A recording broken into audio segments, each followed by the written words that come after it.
Chapter number 11 class 8 force and pressure question number 6 part number 2। A blacksmith hammers a hot piece of iron, यानी कि एक लोहार है वो गर्म लोहे के ऊपर क्या करता है, फोर्स लगाता है, उसको हथौड़े से पीटता है।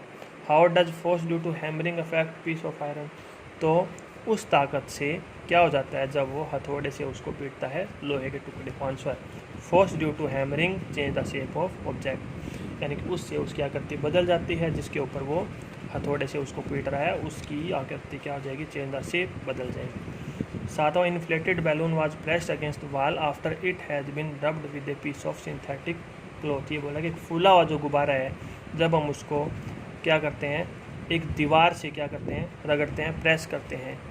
After it has been rubbed with a piece of synthetic cloth, और पहले उसको किसके साथ रगड़ा हुआ था, एक सिंथेटिक क्लॉथ से, किसी भी प्रकार के जो सिंथेटिक है, कृत्रिम जो है, उस कृत्रिम कपड़े से हमने उसको पहले रगड़ा हुआ था और बाद में हमने उसको किसके साथ है, प्रेस किया, दबाया, दीवार के साथ दबाया।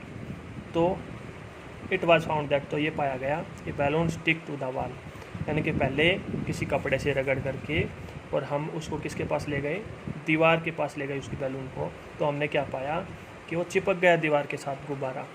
What force might be responsible, तो कौन सी ताकत उसको चिपका रही है, attraction between the balloon and wall, दीवार से कौन सी ताकत उस गुब्बारे को चिपका रही है। तो इसने बताया force which is responsible for attraction between ball and wall, यानी कि जो गुब्बारा है ये वाल है हमारी, ये वाल है और ये हमारा क्या है, गुब्बारा है, तो ये इसको अपनी तरफ अट्रैक्ट कर रही है वो किस फोर्स के कारण। तो इसने बताया इलेक्ट्रोस्टैटिक फोर्स, यानी कि ऐसी फोर्स होती है इलेक्ट्रोस्टैटिक फोर्स जो, जैसे कि पहले बताया था हमने, चार्ज्ड बॉडी अनचार्ज्ड बॉडी अपनी तरफ क्या कर लेती है, अट्रैक्ट कर लेती है, नहीं तो खुद दूसरी तरफ क्या हो जाती है, अट्रैक्ट हो जाती है। तो क्या हुआ, व्हेन वी रब ए बैलून बाय सिंथेटिक क्लॉथ, जब हमने इस गुब्बारे को कपड़े से रगड़ दिया था, इट गेट चार्ज, तो इसमें क्या आ गया था, एक चार्ज आ गया था, पॉजिटिव या नेगेटिव, कोई भी एक चार्ज इसके अंदर क्या आ गया था, बैलून के अंदर आ गया था। When it is taken near the wall, तब हमने इस चार्ज बैलून को वॉल के पास लेके गए, दीवार के पास लेके गए, जिसके ऊपर कोई चार्ज नहीं है, जो कि अनचार्ज्ड है। वॉल क्या थी, कोई चार्ज नहीं था, बैलून के ऊपर क्या आ चुका था, चार्ज आ चुका था। तो क्या किया, बैलून ने इस दीवार के ऊपर क्या कर दी, अट्रैक्शन की फोर्स लगा दी और खुद इसके ऊपर क्या हो गया, चिपक गया, बिकॉज ऑफ इलेक्ट्रोस्टैटिक फोर्स। और इस टाइप के फोर्स का नाम क्या होता है, electrostatic force. When it is force exerted by charge body to another uncharge body, यानी कोई भी चार्ज बॉडी दूसरी अनचार्ज बॉडी के ऊपर फोर्स लगाती है, उस फोर्स का नाम होता है electrostatic force. Next, name the force acting on plastic bucket containing water held above the ground level on your hand. आपने क्या कर रखा है, ज़मीन के ऊपर आप खड़े हैं, आप ज़मीन के ऊपर खड़े हैं और आपने अपने हाथ में क्या पकड़ा हुआ है, आपने अपने हाथ में एक बाल्टी पकड़ी हुई है, आपने अपने हाथ में क्या पकड़ी हुई है, एक बाल्टी पकड़ी हुई है। तो आपने अपने हाथ में एक बाल्टी पकड़ी हुई है, तो आपको ऊपर रखने के लिए इस बाल्टी को क्या लगानी पड़ेगी, force. Discuss Y force acting bucket do not bring change in it state. आप इसको पकड़े रहेंगे तो ये बाल्टी यहीं रहेगी, ऊपर रखने के लिए भी आपको फोर्स लगानी पड़ रही है। तो वो सारी की सारी फोर्स यूज कहाँ हो रही है, इसकी शेप भी चेंज नहीं हो रही, इसकी मोशन में भी नहीं आ रही है, ये ऊपर और नीचे भी नहीं जा रही है अगर ये एक जगह पर है तो, लेकिन फिर भी आपको ताकत लगानी पड़ रही है। तो ऐसा क्यों होता है, तो answer force acting on plastic bucket are, तो जो उसके ऊपर जो फोर्स जो आप लगा रहे हो वो वाली फोर्स यूज कहाँ हो रही है, तो वो वाली फोर्स जहाँ यूज हो रही है वो इसने बताया कि नंबर 1 ग्रेविटेशनल फोर्स, क्योंकि आप ज़मीन के ऊपर खड़े हो तो ज़मीन जो अर्थ है वो इसको अपनी तरफ अट्रैक्ट कर रही है ड्यू टू ग्रेविटेशनल फोर्स। तो आप इस पर फोर्स लगा रहे हो, वो फोर्स ग्रेविटेशनल फोर्स को बैलेंस करने के लिए यूज हो रही है एक तो, और दूसरी आप कौन सी फोर्स लगा रहे हो इसको बैलेंस करने के लिए, मस्कुलर फोर्स, यानी कि अपनी हाथों की मसल की फोर्स लगा रहे हो। मस्कुलर फोर्स कहाँ लग रही है, ऊपर की तरफ, और ग्रेविटेशनल फोर्स कहाँ लग रही है, अर्थ की नीचे की तरफ, एक दूसरे को बैलेंस कर रहे हैं, इसीलिए ये बाल्टी ना ऊपर जा रही है और ना ही नीचे जा रही है। बकेट जो है सेम पोजीशन में रहेगी। तो ये बोल रहा है although these forces are acting on bucket, दोनों फोर्स लग रही है इसके ऊपर, लेकिन एक ऊपर है एक नीचे है, दोनों बैलेंस कर रही है।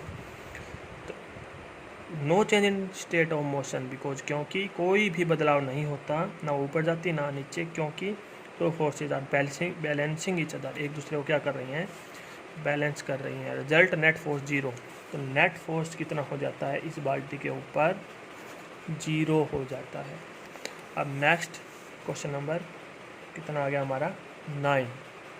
क्वेश्चन नंबर 9 है a rocket has been fired upward to launch satellite, हमको एक रॉकेट को अर्थ से क्या करना है, ऊपर की तरफ भेजना है, क्या करने के लिए, सैटेलाइट को लॉन्च करने के लिए ऑर्बिट के अंदर, यानी कि ये हमारी अर्थ हो गई। इसके अंदर हमारे पास एक रॉकेट है, इस रॉकेट से हमको क्या करना है, इस रॉकेट से हमको इसको ऊपर भेजना है। ऊपर भेजने के बाद सैटेलाइट को ऑर्बिट का मतलब वो रास्ता जिसके ऊपर ये सैटेलाइट घूमता है, उस रास्ते पर इस सैटेलाइट को क्या करना है, भेजना है। अर्थ से सैटेलाइट के द्वारा हमको, इस रॉकेट के द्वारा हमको सैटेलाइट ऑर्बिट तक भेजना है। जिस रास्ते पर ये घूम रहा है उस रास्ते का नाम होता है ऑर्बिट, ORBIT, ऑर्बिट। तो ये बोल रहा है कि name the 2 force acting on the rocket, तो इस रॉकेट के ऊपर कौन कौन सी फोर्स लग रही है वो बतानी है आपको।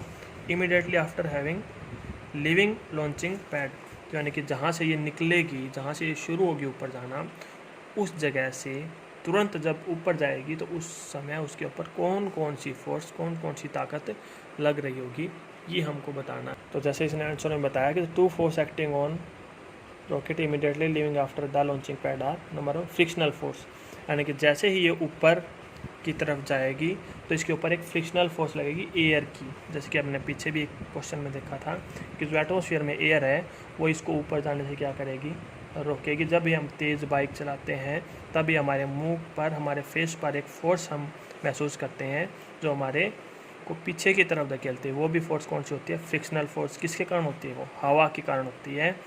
तो वही फोर्स इसके ऊपर भी लगेगी, फ्रिक्शनल फोर्स, जो इसको ऊपर जाने से क्या करेगी, रोकेगी। Number 2 force due to gravity pulling in downward, और दूसरे अर्थ भी इसको किस तरफ अट्रैक्ट करेगी, खींचेगी अपनी तरफ, किसके कारण, ग्रेविटी के कारण। ग्रेविटी के कारण, ग्रेविटेशनल फोर्स के कारण ये इसको किस तरफ खींचेगी, पुलिंग डाउनवर्ड डायरेक्शन, नीचे की तरफ खींचेगी। Question number 10 when we press the bulb of dropper, यानी कि आपने लैब में देखा होगा एक इस तरीके का ड्रॉपर होता है जो क्या काम करता है, पानी या किसी भी तरीके का कोई भी और लिक्विड है वो सब खींचने काम आता है। ये यहाँ पर रबर का होता है, इसको हम प्रेस कर सकते हैं, छोड़ सकते हैं, अपनी शेप में आ जाएगा ये। अगर हम इसको किसी भी बकेट में डाल दें तो वहाँ से ये पानी को क्या कर लेता है, इसको प्रेस कर दें तो हवा यहाँ से निकल जाएगी, छोड़ दें वापस तो इसमें पानी आ जाएगा। इस तरीके से होता है ये। तो हम इस ड्रॉपर को क्या करते हैं, नोजल को कैप्ट इन वाटर, हम इसको पानी में रखें और इसको दबाएं। Air and dropper is seen escape in the form of bubble, तो यहाँ से जो हवा निकलेगी तो ये किस फॉर्म में निकलेगी, यहाँ से पानी से बुलबुलों के रूप में निकलेगी। Once we release the pressure on the bulb, जब हमने इसको प्रेस किया था तो बुलबुलें निकले, फिर हम इसको छोड़ देंगे वापस तो क्या आ जाएगा, इसके अंदर पानी वापस ऊपर चढ़ जाएगा। तो water get filled in the dropper, the rise of water, तो क्यों हुआ ऐसा, इन चारों में से एग्जाम्पल, इन चारों ऑप्शन में से आंसर बताएंगे। तो ऐसा इसलिए हुआ द राइज ऑफ वाटर, तो इसी में पानी इसलिए चढ़ा ड्यू टू एटमॉस्फेरिक प्रेशर, क्योंकि इस पानी के ऊपर एटमॉस्फेयर का, वातावरण का दबाव था। लेकिन यहाँ से तो हमने सारी हवा निकाल ली, वो एटमॉस्फेरिक प्रेशर की जो एयर थी वो तो हम यहाँ से निकाल दी है। अब यहाँ पर कोई भी हवा नहीं है बट यहाँ पर तो प्रेशर लग रहा है, इस कारण से वो प्रेशर इस पानी को किस तरफ धकेल देगा, पुश कर देगा ऊपर की तरफ। तो एटमॉस्फेरिक प्रेशर के कारण वाटर इसके ऊपर चढ़ जाता है, चला जाता है। तो ये था चैप्टर नंबर 11 KNCERT सॉल्यूशन, सभी के सभी क्वेश्चन के आंसर, एक्सप्लेनेशन सही।